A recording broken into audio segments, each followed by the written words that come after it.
The Dream Deferred. Introduction to Elijah Harper. Elijah Harper was born with an artist's eye and a storyteller's heart. Growing up in Baltimore's Cherry Hill neighborhood, he saw the world not just as it was, but as it could be. Cracked sidewalks, graffiti-tagged walls, and the everyday hustle of his neighbors were the threads of a tapestry he longed to capture. By the time he was 8 years old, Elijah had made a name for himself among the kids in his block as the boy who could draw anything. But life in Cherry Hill wasn't easy. Poverty and systemic neglect loomed over the community like a heavy shadow. Elijah's father worked long hours as a janitor, and his mother held 2 jobs to make ends meet. Despite their struggles, they encouraged Elijah's passion for art. "You have a gift," his mother would say, often staying up late to see his latest sketches.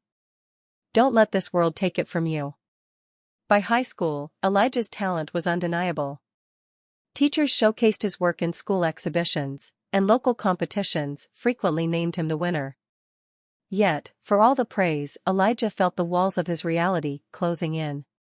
Talent alone wasn't enough to break into the world of fine art, especially for someone like him. Early challenges. The Harper household couldn't afford art school tuition, so Elijah pursued his dreams with what little he had.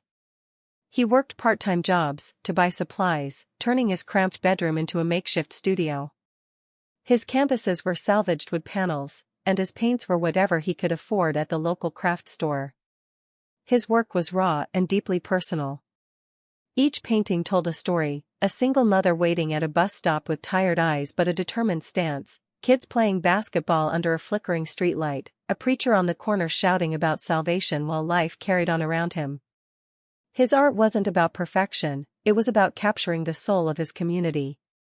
But when Elijah tried to break into the professional art world, he quickly realized the scale of the challenge ahead.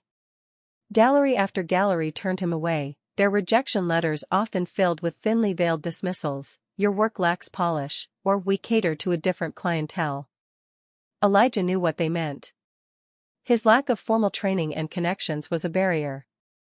His art, unapologetically rooted in Black culture and lived experience, didn't fit the narrow mold the art establishment valued. The dream he had nurtured since childhood seemed increasingly out of reach. Facing gatekeepers. Determined to prove himself, Elijah poured his energy into perfecting his craft. He created a portfolio showcasing his best work and approached the most reputable galleries in Baltimore. Each visit was an exercise in vulnerability, a chance to present not just his art but a piece of himself. The responses were crushing. "This isn't the kind of work our clients are looking for," one gallery owner said, barely glancing at his portfolio. Another was blunt: "Without a degree from an art school, it's hard to take your work seriously." Each rejection stung, but none cut as deeply as his encounter with the prestigious Lenox Gallery. Victor Lenox, the gallery's owner, was known for his discerning eye and ruthless candor. His gallery was the pinnacle of success for many artists, and Elijah believed that if anyone could see the value in his work, it would be Victor. The encounter with Victor Lenox. The Lenox Gallery was everything Elijah imagined: a grand, polished space where each piece seemed to radiate exclusivity. Stepping inside, he felt both awe and trepidation. This was the world he longed to join, yet he couldn't shake the feeling that he didn't belong. Victor Lenox greeted Elijah with a calculated smile, his sharp eyes taking in the young artist before him. "Let's see what you've brought," Victor said, motioning to the portfolio. Elijah handed it over, his heart pounding as Victor flipped through the pages. The silence was unbearable, each turn of the page echoing in the cavernous gallery. Finally, Victor closed the portfolio and leaned back in his chair. "You've got passion," Victor began, his tone devoid of warmth. "But passion doesn't make art. This is amateurish." Elijah swallowed hard, his voice barely steady. "I think these pieces tell real stories. Stories that matter." Victor smirked. "Real stories are fine for street fairs or coffee shop walls, Mr. Harper. But this gallery represents refinement, sophistication. My advice? Stick to street art, it might suit your style better." Elijah left the gallery in a daze, Victor's words ringing in his ears. The humiliation was compounded when, later that evening, Victor made a disparaging remark about Elijah's work to a room full of patrons. "Raw doesn't mean good," he quipped. "Sometimes it's just raw." A spark of determination. That night, Elijah returned to his small apartment, his portfolio tucked under his arm like a weight he could barely carry. He placed it on his desk and stared at it, Victor's words replaying in his mind: amateurish. Street art. Doesn't belong. But as the hours passed, Elijah's despair gave way to anger, and then to resolve. He thought of his mother's unwavering belief in him, of the stories he had yet to tell. He realized he didn't need Victor Lennox's validation, or anyone else's, to create. "Fine," Elijah muttered to himself, picking up a blank canvas. "If they won't let me in, I'll find another way." Elijah began painting with a new intensity, pouring his emotions into his work. His brushstrokes were bold and unfiltered, his pieces more personal than ever before. He wasn't painting for galleries anymore, he was painting for himself, for his community, and for anyone who had ever felt unseen. At the same time, Elijah began exploring alternative ways to share his art. A friend suggested social media, and though he was skeptical at first, the idea intrigued him. What if the gatekeepers weren't the only way to reach an audience? With nothing but his talent, determination, and a borrowed smartphone, Elijah Harper set out to redefine what success looked like, for himself, and for the art world. Finding a new canvas. Building a digital platform. After the crushing rejection from the Lenox Gallery, Elijah Harper realized he needed to rethink his approach. Traditional galleries had proven to be an impenetrable fortress, but Elijah was determined to find a way to share his art with the world. A friend suggested he try social media. "It's not just for selfies and food pics," they said. "Artists are finding real audiences there." Skeptical but curious, Elijah created an Instagram account, naming it @Stories in Color. His first posts were simple, photos of his paintings taken against the walls of his apartment. The lighting wasn't great, and his captions were short and unpolished, but they reflected the heart of his work. Each piece told a story: a mother holding her child as they waited for the bus, a street vendor surrounded by vibrant fruits, a boy with tired eyes sitting on a stoop. At first, his posts attracted only a handful of likes. But Elijah didn't let the slow start deter him. He researched hashtags, experimented with angles and lighting, and began sharing the stories behind each painting. His captions became more personal, revealing the emotions and experiences that shaped his art. Slowly but steadily, his audience grew. People started commenting on his posts, saying things like, "This speaks to me," and "I feel like you painted my life." For Elijah, it wasn't just about gaining followers. It was about finding a community that resonated with his work, a space where his voice could be heard without gatekeepers silencing him. Viral moment. One evening, Elijah decided to post a painting that held deep personal significance. Titled "The Boy Who Waited," it depicted a young boy sitting on a stoop, his expression a mixture of hope and longing. It was a reflection of Elijah's own childhood, a time when he often felt invisible and uncertain about his future. The caption he wrote was raw and heartfelt. "This is a piece of my story. It's about waiting, waiting for doors to open, for opportunities to come, for someone to see you. I've been told my work doesn't belong in galleries, that it's not refined enough. But art, to me, isn't about refinement, it's about truth. This is my truth." Elijah hesitated before hitting post. He wasn't sure if people would connect with something so vulnerable. But within hours, the painting began to gain traction. Followers shared it widely, tagging friends and leaving comments filled with encouragement. "This is beautiful," one wrote. "It reminds me of my own childhood." Another said, "Your work speaks volumes. Don't let anyone tell you otherwise." By the next morning, Elijah's account had exploded with activity. His follower count had tripled, and the post had gone viral, reaching people far beyond his usual audience. For the first time, Elijah felt seen, not just as an artist, but as a person. Catching the media's eye. Among those who saw Elijah's viral post was Lydia Kessler, a respected art critic known for her ability to spot groundbreaking talent. Lydia had been scrolling through Instagram late one night when The Boy Who Waited stopped her in her tracks. There was something extraordinary about the painting, the vulnerability it captured, the depth of its emotion, and the way it told a universal story through a specific lens. Intrigued, Lydia delved into Elijah's account, spending hours exploring his work and reading the stories behind each piece. She was struck by his ability to turn personal struggles into powerful narratives that resonated with people from all walks of life. The next day, Lydia reached out to Elijah with a message that left him stunned. "Your work is extraordinary. I'd love to feature you in my column. Let's talk." Their conversation was transformative for Elijah. He shared his journey with Lydia, the struggles of growing up in Baltimore, the barriers he faced as a self-taught Black artist, and his determination to tell stories that mattered.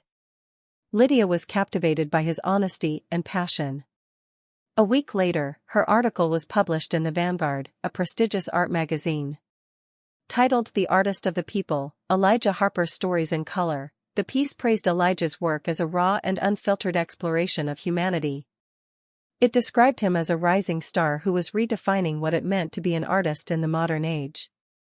The article brought Elijah a flood of new followers and opportunities. Collectors reached out, eager to purchase his work, and galleries that had once ignored him began expressing interest. Elijah had finally found his audience on his own terms. Victor's blindness. As Elijah's star rose, the art world began to shift. Collectors who had once focused exclusively on traditional, polished works were now seeking pieces that were raw, emotional, and authentic. Emerging artists like Elijah were at the forefront of this movement, challenging the establishment's narrow definitions of art. Victor Lennox, however, dismissed the trend. "This obsession with raw and emotional art is a phase," he told his staff during a gallery meeting. "People love a sob story, but that doesn't make it good art. True collectors will always return to refinement and sophistication." Victor's condescension masked a growing unease. Attendance at his gallery's events had been declining, and several prominent collectors had begun turning their attention to the very kind of art he derided. But Victor refused to adapt, convinced that his vision still defined the art world. A surprising connection. One day, Elijah received an email from a high-profile broker representing an anonymous buyer. The buyer had seen Elijah's work and was particularly interested in Eclipse Dreams, a painting that depicted a lone figure standing in a storm, gazing at a faint ray of sunlight breaking through the clouds. The offer was staggering, more than Elijah had ever imagined. After confirming the details, he agreed to the sale. What Elijah didn't know was that the broker had chosen Lennox Gallery to facilitate the transaction, believing it would add prestige to the deal. Victor, desperate for business, accepted the arrangement without investigating the artist's identity. He saw it as a chance to regain some relevance, unaware that the painting's creator was the same young artist he had once ridiculed. The buyer, who admired Elijah's work deeply, invited him to witness the transaction at the gallery. "It's only fitting," they said, "for the artist to see their work appreciated." Elijah agreed, unaware of the storm brewing just ahead. The stage was set for a confrontation that would bring his journey full circle, and change the course of both his and Victor Lennox's lives forever. Collision of worlds. Victor's scorn. The private viewing room of Lennox Gallery was a picture of opulence. Eclipse Dreams, Elijah Harper's evocative painting, hung in the center, illuminated by carefully placed spotlights. The anonymous buyer stood quietly before the piece, taking in its haunting beauty, the solitary figure amidst a storm, staring at a sliver of sunlight breaking through heavy clouds. Victor Lennox, impeccably dressed and exuding his usual air of authority, entered the room with a practiced smile. "Ah, a fascinating choice," he began, swirling a glass of wine. "This piece has emotional appeal." The buyer raised an eyebrow. "I think it's remarkable. It tells a story." Victor tilted his head, feigning thoughtfulness. "Perhaps. But let's not mistake sentimentality for substance. This is clearly the work of an untrained hand, raw, but not in the way that endures. It's unrefined, a fleeting trend at best. The buyer frowned. I see depth here. Resilience. Hope. Victor smirked. Those are easy emotions to evoke. True art requires mastery, discipline. This, well, it's fine for the moment, but it's not the kind of work that belongs in the collections of serious connoisseurs. Unbeknownst to Victor, the artist behind Eclipsed Dreams was standing just outside the door, invited by the buyer to witness the sale. Elijah Harper had arrived moments earlier, nervous, but excited to see his work being appreciated. Hearing Victor's words, however, turned his anticipation into anger. With a steadying breath, he stepped into the room. Elijah's revelation. Excuse me, Elijah said, his voice calm but firm. I couldn't help but overhear. You were talking about my work. Victor turned, the condescending smile on his face faltering as he recognized Elijah. His eyes widened in disbelief. You, he stammered. You're the artist? Elijah stepped closer, his gaze steady. That's right. I painted Eclipsed Dreams. The buyer, sensing the tension, folded their arms and waited silently. Victor's face reddened, and he scrambled to recover. I didn't realize. No, you didn't, Elijah interrupted. But it's clear what you think of my work. It's amateurish, unrefined, and not worthy of your gallery. Isn't that right? Victor stammered, his usual confidence unraveling. I may have spoken too harshly. Elijah cut him off again, his tone measured but sharp. This isn't the first time you've dismissed me, Victor.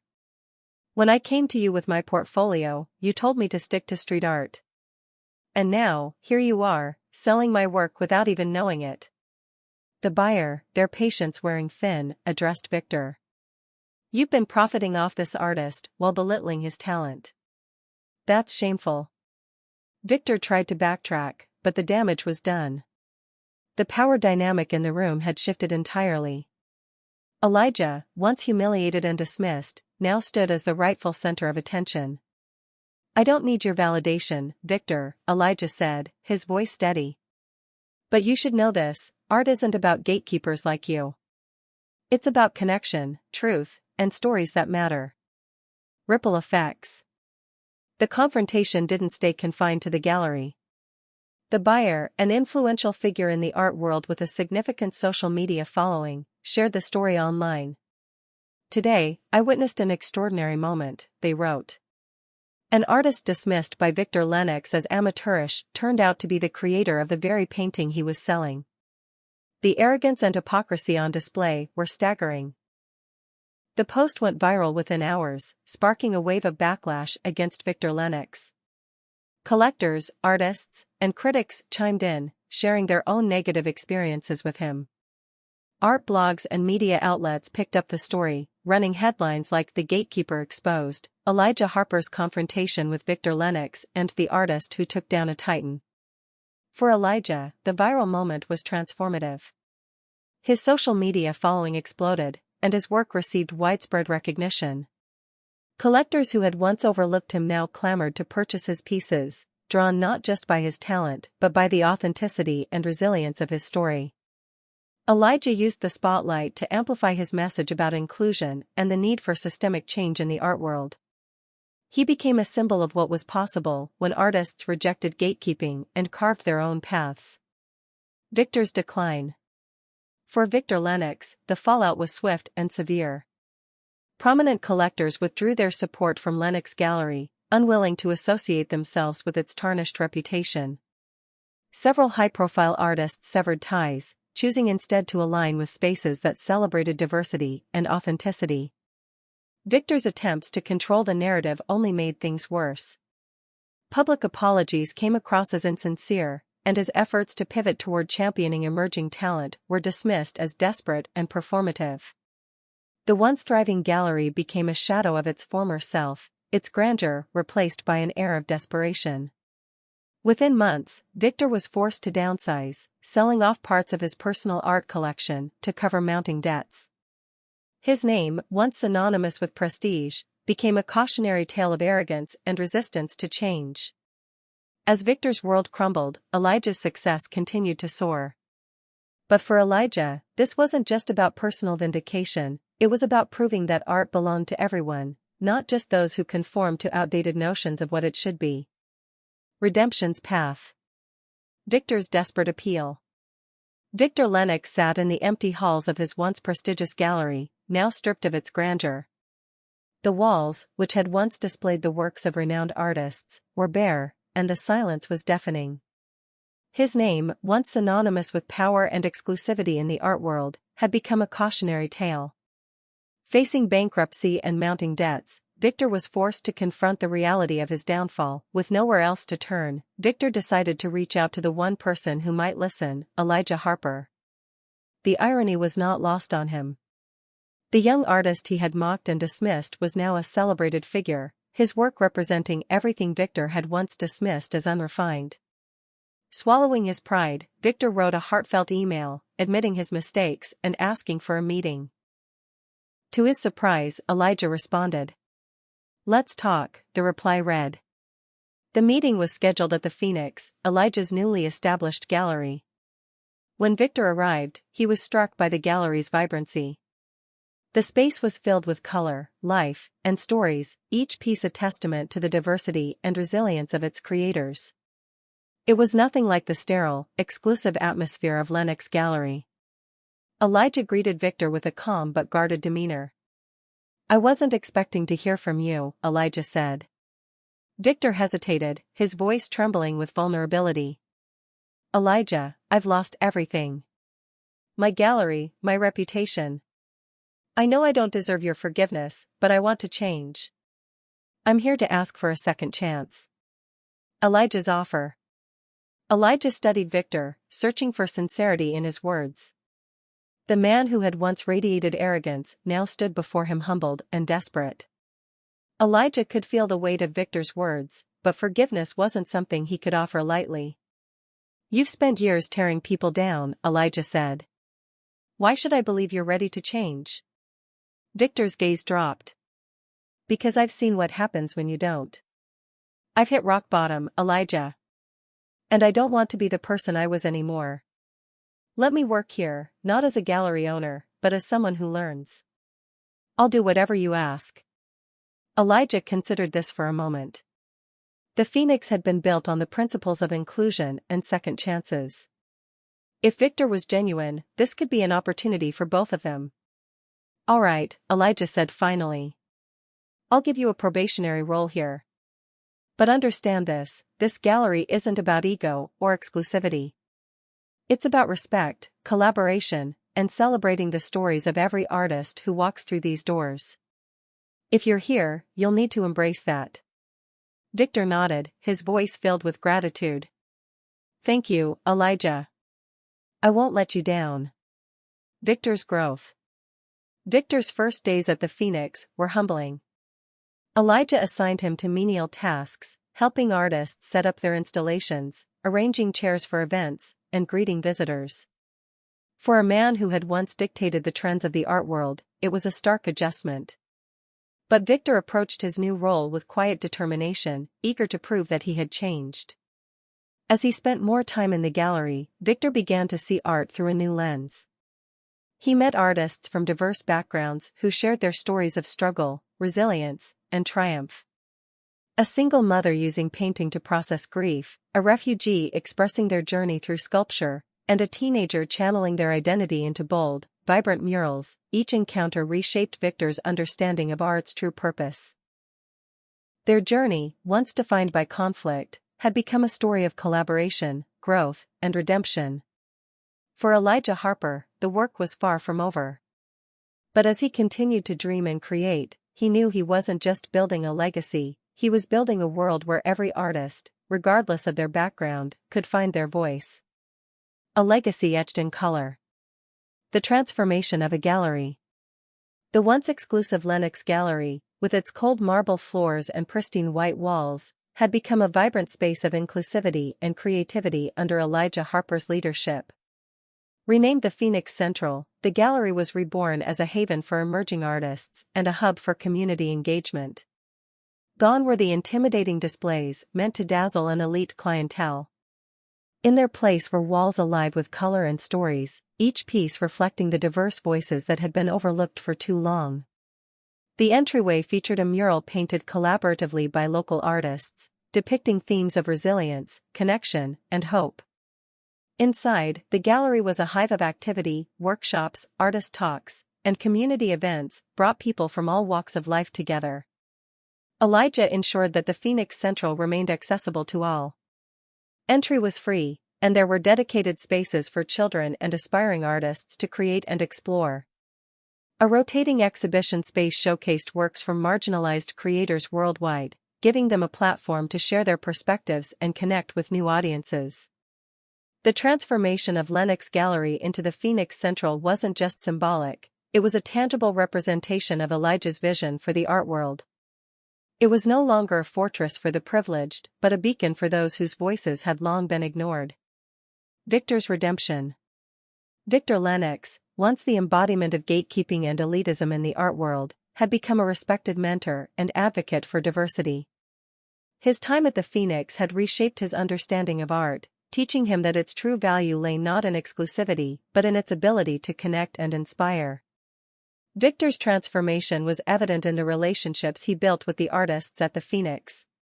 He became a trusted advisor, using his extensive knowledge of the industry to help emerging talents navigate its complexities. His critiques, once cutting and dismissive, were now thoughtful and empowering. Victor also took on a public role as a champion for change. He spoke at art forums and universities, sharing his story as a cautionary tale of arrogance and redemption. His message resonated with audiences, inspiring many to reconsider their own biases and practices. Victor's journey reminds us that it's never too late to grow, one young artist remarked. He's proof that even the most entrenched systems can evolve. Elijah's global reach. While the Phoenix Central thrived as a local hub for creativity, Elijah's influence extended far beyond its walls. Through the Harper Foundation for Emerging Artists, he created opportunities for underrepresented voices worldwide. Grants, residencies, and mentorship programs helped countless artists pursue their dreams without fear of exclusion or rejection. Elijah's advocacy for systemic change reshaped the art industry.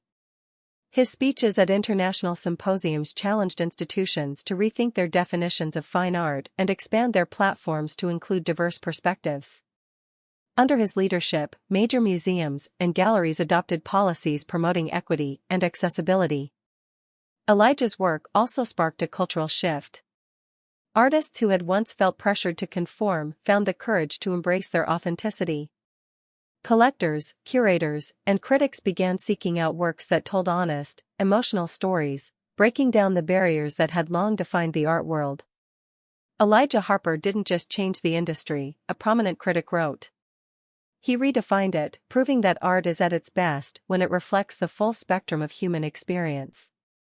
Closing reflection.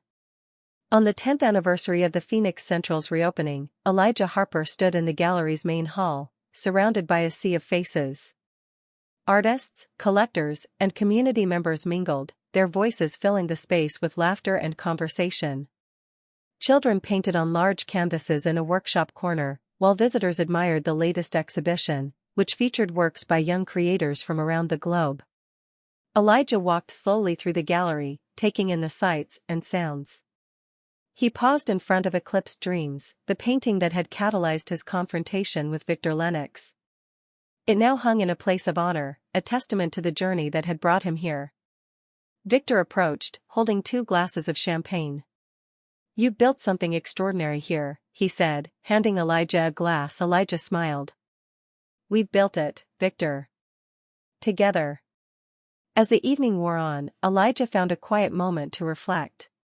He thought of his mother, whose unwavering belief in him had laid the foundation for everything he had achieved. He thought of the rejections, the ridicule, and the moments of doubt that had once made him question his path. And he thought of the artists whose lives had been transformed because he had refused to give up. Raising his glass, Elijah whispered a quiet toast. To resilience. To community. To art. Surrounded by the light and life of the Phoenix, Elijah Harper stood as a symbol of what was possible when talent, determination, and inclusivity came together. His legacy wasn't just in the art he created but in the lives he touched and the changes he inspired, a testament to the enduring power of storytelling and the boundless possibilities of transformation.